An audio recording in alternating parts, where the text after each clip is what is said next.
Aloha, this is Theresa Navarro from the San Francisco International Asian American Film Festival, and I am here with Mr.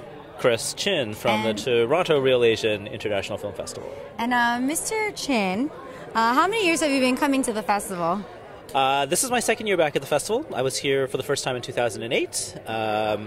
Couldn't make it last year because of the economic downturn, but happy to be back. I used to live in San Francisco, so it's kind of like homecoming for me.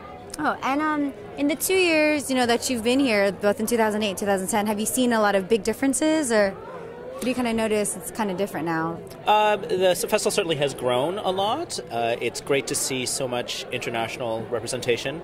For us, we're an international film festival, not just Asian North American. So it's important for us to see a lot of the works from the international filmmaking community. It's really great to see.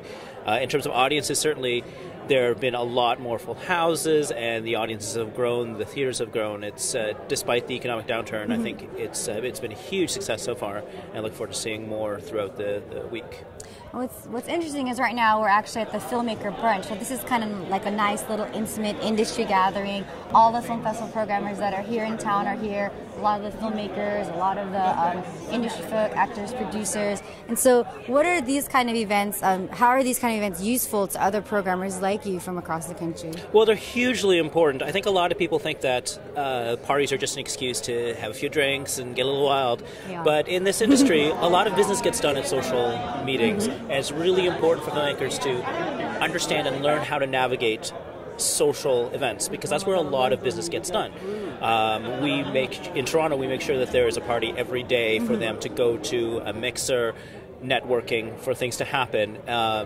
There's a very different aesthetic and a very different feel, a different dynamic, I guess, to filmmakers at their screenings than in a more informal situation like a filmmakers brunch like this. So I think it's a really good initiative of the festival to give these filmmakers an opportunity to meet one another and to meet all of us who are here looking for their films. Are there any other last words you kind of want to give to our audiences out there about the state of Asian American cinema in general, the Asian American Film Festival community, just kind of... Well, certainly SFIAAFF is the most important Asian North American festival to be at. So if you are an Asian North American filmmaker, this is where you want to be. This is where you want to come and show your films. If you've been selected for this festival, congratulations, because you're at the best place to be. This is the most important Asian North American film festival on the continent. So if you're anyone who's anyone, you got to be here. Got to be here. We didn't pay him to say that. Okay, thank you. And from Chris and I, at these Geo Rave Dome things in the background, aloha, and we'll see you at the festival. Aloha. Bye.